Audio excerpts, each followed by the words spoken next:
ആചരിക്കുന്നുണ്ട്. അതാണ് ഗൃഹമേധീയാൻ. ഗൃഹസ്ഥാശ്രമം എന്ന് പറഞ്ഞാൽ മേധ പോലെയാണ്, യാഗം.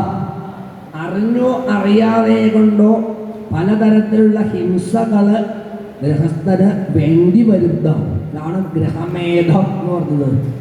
യാഗം പോലെയാണ്. യാഗത്തിന് ഹിംസയുണ്ടല്ലോ, അതുപോലെ ഗൃഹസ്ഥാശ്രമത്തിലും അറിഞ്ഞോ അറിയാണ്ട് പലതരം ഹിംസകളുണ്ട്. വെള്ളത്തിൽ നമ്മൾ കുളിക്കുമ്പോഴേ, മുങ്ങി കുളിക്കുമ്പോഴേ പല ജീവികൾക്കും പ്രശ്നം പറ്റണില്ലേ? അറിഞ്ഞുണ്ടല്ലോ, അറിയാണ്ടാണിലുണ്ടല്ലോ. അതുപോലെ ആഹാരം പാചകം ചെയ്യുമ്പോൾ പലതും സംഭവിക്കണില്ലേ? ഇരുമ്പൊക്കെ എണ്ണി നോക്കാൻ പറ്റൂല, ചിലപ്പോൾ അറിയാണ്ട് ഉണ്ടാവില്ലേ? കാരണം അറിഞ്ഞോ അറിയാണ്ടോ ഹിംസകള് ഗൃഹസ്ഥാശ്രമത്തിൽ വന്നുകൂടും. അതിന് പരിഹാരം ആണ് പഞ്ചയജ്ഞങ്ങൾ ഗൃഹസ്ഥാശ്രമി അനുഷ്ഠിക്കണം. അതാണ് ബ്രഹ്മയജ്ഞം തുടങ്ങിയിട്ടുള്ള 5 കാര്യങ്ങൾ ആണ് പ്രത്യേകം പഠിപ്പിക്കുന്നത്. ഇതാണ് നാരദൻ കണ്ടത്. സത്യഭാമയോടൊപ്പം ചൂത് കളിച്ചുകൊണ്ടിരിക്കുമ്പോഴാണ് ശ്രീനാരദൻ ഞങ്ങളുടെ കണ്ടപ്പടി കാര്യങ്ങളൊക്കെ തട്ടി മാറ്റി അപ്പം ചെന്ന് സ്വീകരിച്ചു കൊണ്ടുവന്നു. അതാണ് ആതിഥ്യം എപ്രകാരം വേണം എന്ന് പഠിപ്പിക്കുക. അതിനാണ് നൃയജ്ഞം എന്ന് പറയാം. ഒരു അതിഥി നമ്മുടെ വീട്ടിലേക്ക് വന്നാൽ നമ്മൾ എന്തൊരു ഭക്തി ചെയ്യുകയാണെങ്കിലും മാറ്റി വച്ച് വന്ന പ്രാധാന്യം കൊടുത്ത് സ്വീകരിച്ചിരിക്കണം. അപ്പോഴേ ആതിഥ്യം ധർമ്മാവുള്ളൂ, അല്ലേ? മാതൃദേവോ ഭവ, പിതൃദേവോ ഭവ, ആചാര്യദേവോ ഭവ, ആതിഥി ദേവോ ഭവ. അപ്പൊ ആതിഥ്യം ഒരു ധർമ്മമാണ്. അത് നമുക്കല്ല, വന്ന പ്രാധാന്യം കൊടുത്തുകൊണ്ട് സ്വീകരിക്കണം എന്ന് പഠിപ്പിക്കുകയാണ്. അതേപോലെ പ്രത്യേകം നിത്യവൃത്തികളൊന്നും ഉപേക്ഷിക്കാൻ വയ്യ. സന്ധ്യാവന്ദനാദികള്, ഗായത്രപാദികള്, നിത്യവൃത്തികള് അത് ഒരിക്കലും ഉപേക്ഷിക്കരുത്. അതുപോലെ ദേവയജ്ഞം, സത്കർമ്മങ്ങൾ ചെയ്യണം. അതാണ് ദുജാൻ, ഭോജാൻ എന്ന് പറയുന്നുണ്ട്. ബ്രാഹ്മണർക്ക് വിളിച്ചു വരുത്തി കാലയിച്ചൂടെ നടത്തി അവർക്ക് ആഹാരം കൊടുത്ത ശേഷം തന്നെ ആഹാരം കഴിക്കുക.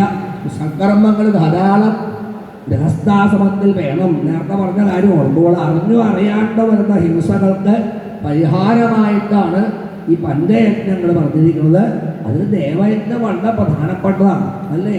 സത്കർമ്മങ്ങൾ ധാരാളം ചെയ്യുക. പണ്ടൊക്കെ ഉണ്ട് ഹിന്ദു ഭവനങ്ങളിൽ കർക്കിടക മാസമായ ഭഗവത് സേവ, ഗണപതി ഹോമമൊക്കെ കഴിച്ചുകൊണ്ടിരുന്നില്ലേ? ഇതൊക്കെ വേണ്ടതാണ്. സത്കർമ്മങ്ങൾ ധാരാളം വേണ്ടതാണ്. അതേപോലെ ഇവിടെ പറയുന്നു ബ്രഹ്മയജ്ഞം ഇതിഹാസ പുരാണാനി സന്വന്തം മംഗളാനി. ശാസ്ത്രികളെ വിളിച്ചു വരുത്തി അടുത്തിരുന്ന് ഹേമായിട്ട് ഭാഗവത കഥകൾ തന്നെ കേട്ടുകൊണ്ടിരിക്കുക. അത്ഭുതമായി അർത്ഥമോഷിച്ച് എന്നു അത്രയും ചോദിച്ചു. അന്ന് ഇവിടെ വായന കേട്ടുകൊണ്ടിരിക്കുക, അത്ഭുതമാണല്ലോ. അപ്പോഴാ പറഞ്ഞത് ഗൃഹസ്ഥാശ്രമാവുമ്പോൾ ബ്രഹ്മയജ്ഞം വേണ്ടതല്ലേ? പഞ്ചയജ്ഞങ്ങളിൽ പ്രധാനപ്പെട്ട ഒന്നല്ലേ ഇതാണ്. ഞാൻ ചെയ്യാണ്ടതൊക്കെ വേണമെന്ന് പറഞ്ഞാൽ പിന്നെ മക്കളവർ അനുഷ്ഠിക്കുന്നുണ്ടാവും നാളെ എന്ന് മാത്രമല്ല. ഇന്നിപ്പോൾ ഏതായാലും സന്ദർഭം കിട്ടിയപ്പോൾ ഞാൻ നിശ്ചയിച്ചു വായന കേൾക്കാൻ. സന്ദർഭം ഉള്ളപ്പോൾ കേൾക്കാൻ, ഉണ്ടായിട്ട് കേൾക്കാൻ പറ്റുന്നുണ്ട്. അത് വളരെ പ്രധാനപ്പെട്ടാണ്. ഇതിഹാസ പുരാണങ്ങളിൽ കൂടി ബ്രഹ്മജ്ഞാനം നേടുക അത് നിർബന്ധമായിട്ട് വേണ്ട ഒന്നാണെന്ന് അർത്ഥം.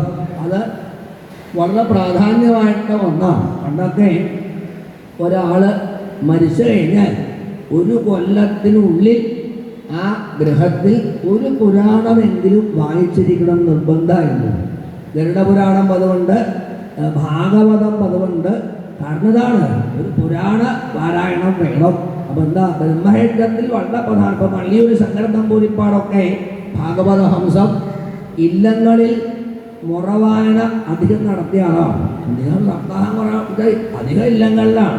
മരിച്ച ശേഷം 1 കൊല്ലക്കാലത്തോടെ ഉള്ളിൽ ഒരു പുരാണമെങ്കിലും വായിച്ചിരിക്കും. ഇത് വളരെ പ്രധാനപ്പെട്ടാണ്.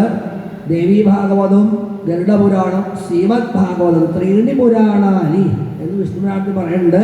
കലിയുഗത്തിൽ പ്രത്യേകിച്ച് കീർത്തിക്കപ്പെടേണ്ട 3 പുരാണങ്ങളിൽ ഈ 3 ഗരുഡപുരാണം, ശ്രീമദ് ഭാഗവതം, ദേവീ ഭാഗവതം. ഇത് 3 വളരെ പ്രധാനപ്പെട്ടാണ് അർത്ഥം. അപ്പോൾ ഇത് ഏതെങ്കിലും ഒന്ന് വേണമെന്താ അതിൽ കൂടിയിട്ടാണ് ഭഗവത് സംബന്ധമായിട്ട് അറിവ് നമുക്ക് കിട്ടുക. അതാണ് ബ്രഹ്മയജ്ഞം പ്രത്യേകിച്ച് വേണം. അതേപോലെ ഇവിടെ പറയുന്നുണ്ട് പ്രത്യേകിച്ച് അനവധി കല്യാണങ്ങൾ നടക്കുകയാണ്. മക്കളുടെയും മരുമക്കളുടെയൊക്കെ നടക്കുന്നുണ്ട്. ഇതാ ഒരു സ്ഥലത്ത് അച്ഛനായിട്ടാണ് അവിടുത്തെ സാന്നിധ്യം, മറ്റു സ്ഥലത്താകുമ്പോൾ മുത്തച്ഛനായിട്ടാണ്. എന്നാലോ വരണവരൊക്കെ ഒന്നിച്ച് കൂട്ടിക്കൊണ്ടുപോയിട്ട് കുശലപ്രശ്നങ്ങൾ ചെയ്യാം. എന്നിട്ട് പറയുന്നുണ്ട് കല്യാണം കഴിഞ്ഞ ദമ്പതികളെയൊക്കെ പ്രത്യേകം അനുഗ്രഹിക്കട്ടെ മടങ്ങാവൂ എന്ന് പറഞ്ഞ് വരുന്നവരെയൊക്കെ വേണ്ടവണ്ണം സ്വീകരിക്കുന്ന ശ്രീകൃഷ്ണ പദവുണ്ട്. എന്താ അർത്ഥം? നമ്മളൊരു കാര്യത്തിന് ആളെ വേണ്ടവണ്ണം ക്ഷണിച്ചു വരുത്തിയാൽ വേണ്ടവണ്ണം പെരുമാറണം. ഇല്ലെങ്കിൽ അത് നിന്ദാദോഷമായിട്ടാണ് പറഞ്ഞേക്കുന്നത്. പരിഹാരം കഴിച്ചാൽ തീരില്ലാതാണ്. അത്രയുണ്ട്. അപ്പോൾ ക്ഷണിച്ചു വരുത്തിയ ആളാണെങ്കിൽ വേണ്ടവണ്ണം പെരുമാറിയിരിക്കണം. ഇല്ലെങ്കിൽ അത് ദോഷമാണ്. അല്ലെ ഇപ്പോൾ കല്യാണത്തിലൊക്കെ വലിയ പ്രശ്നമാണ്. കണ്ടമാനം ക്ഷണിച്ചു കൂട്ട് മൈൻഡ് ചെയ്യാൻ പറ്റണില്ല. അതാണ് പോണവനൊക്കെ ഇപ്പോൾ രാവിലല്ലേ പോണത്. ദയവായില്ല അല്ലല്ലോ. അപ്പോൾ അതാണ് ഒരു കാര്യത്തിൽ ക്ഷണിച്ചാൽ വേണ്ടവണ്ണം പെരുമാറൽ നിർബന്ധമാണ്. അതേപോലെ പറയുന്നുണ്ട് 16,008 ഭാര്യമാരാണ് ശ്രീകൃഷ്ണനിൽ. അനവധി വേലക്കാരികൾക്കാണ് ഓരോ ഭാര്യമാർക്ക്. പക്ഷേ അച്ഛൻ്റെ അമ്മയുടെയും കാര്യങ്ങളൊക്കെ കൃഷ്ണൻ തന്നെയാണ് നോക്കാവുന്നതാണ്.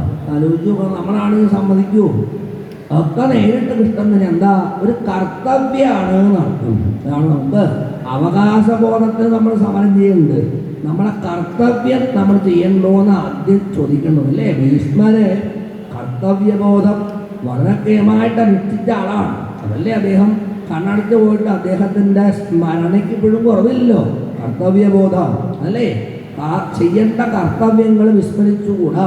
അപ്പോൾ തന്നെ കുറേ നാള് ഇങ്ങട് നോക്കൽ ഉണ്ടായിട്ടുണ്ടല്ലോ. അതിൻ്റെ പ്രത്യേകമായിട്ട് ഒരു കടമ തിരിച്ച് അങ്ങോട്ട് ശുശ്രൂഷിക്കേണ്ട നമ്മുടെ കർത്തവ്യമാണ്. ഇല്ലെങ്കിൽ വൈകല്യമാണ്. ഇതാണ് അച്ഛനമ്മമാരെയൊക്കെ വളരെ കൃത്യമായ ശുശ്രൂഷിക്കുന്ന ശ്രീകൃഷ്ണനെ ഇങ്ങനെ കണ്ടൂടാ. ഞാൻ വലിയ സന്തോഷമായി. ഇതാണ് എന്താ കർത്തവ്യല്ലേ? ഇതാണല്ലോ കടങ്ങളും കടമകളും പൂർത്തീകരിക്കാനാണ് മനുഷ്യജീവിതം എന്ന് പറയുന്നുണ്ട്. കടങ്ങൾ എന്ന് പറഞ്ഞാൽ ദേവകടം, ഋഷികടം, പിതൃകടം. കടമകൾ ആ കുട്ടിയെ വേണ്ടോണം ശുശ്രൂഷിക്കൽ, വളർത്തി വലുതാക്ക ഒരു കർത്തവ്യം. അത് കഴിഞ്ഞാൽ അവർക്ക് വേണ്ട ശുശ്രൂഷകൾ അങ്ങോട്ട് കൊടുക്കുക എന്നുള്ള കർത്തവ്യം മകൻ്റെ കർത്തവ്യമാണല്ലോ. അതാണ് കടമകൾ പൂർത്തീകരിക്കാൻ കൂടിയിട്ടാണ് മനുഷ്യത്വം. വിസ്മരിക്കാൻ പാടില്ല. പൂമാരാമണാദിഭി വെള്ളമില്ലാത്ത പ്രദേശത്ത് കിണർ കുഴിച്ചു കൊടുക്കുക.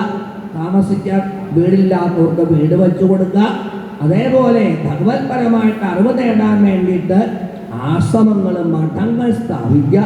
ഇതൊക്കെ കൃഷ്ണനുണ്ടായതാണ്. പരോപകാരം അത് വേണ്ടതാണ്. അതാണ് ഒരു കിണർ കുഴിച്ചാൽ എത്ര പേർക്കാ പ്രയോജനമായിട്ട് മാതാ. അപ്പോൾ സാമൂഹികമായ നിലയിലുള്ള കാഴ്ചപ്പാട് കൂടി ഒരു വ്യക്തി ജീവിതത്തിൽ വേണ്ടതാണ് എന്ന് ആസ്തികോ ഗ്രഹമേധിയാൻ ധർമാൻ ലോകഗുരുഹരി.